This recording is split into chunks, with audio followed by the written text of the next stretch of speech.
His day is done, is done. The news came on the wings of a wind reluctant to carry its burden. Nelson Mandela's day is done. The news expected and still unwelcome reached us in the United States, and suddenly our world became somber. Our skies were leadened. His day is done. We see you, South African people, standing speechless at the slamming of that final door through which no traveler returns.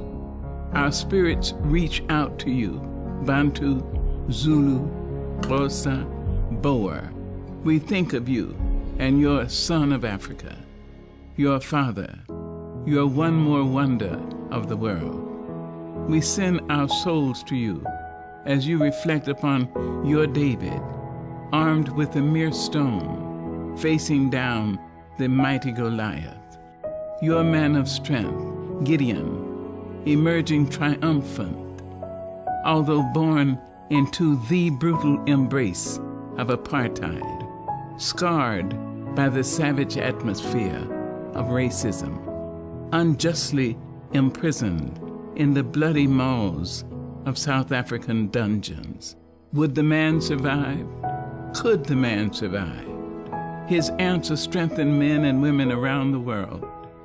In the Alamo in San Antonio, Texas, on the Golden Gate Bridge in San Francisco, in Chicago's Loop, in New Orleans' Mardi Gras, in New York City's Times Square. We watched as the hope of Africa sprang through the prison's doors, his stupendous heart intact, his gargantuan will hale and hearty. He had not been crippled by brutes, nor was his passion for the rights of human beings diminished by 27 years of imprisonment. Even here in America, we felt the cool, refreshing breeze of freedom when Nelson Mandela took the seat of presidency in his country, where formerly he was not even allowed to vote. We were enlarged by tears of pride as we saw Nelson Mandela's former prison guards invited courteously by him to watch from the front rows his inauguration. We saw him accept the World's Award in Norway with the grace and gratitude of the Solon in ancient Roman courts and the confidence of African chiefs from ancient royal stools.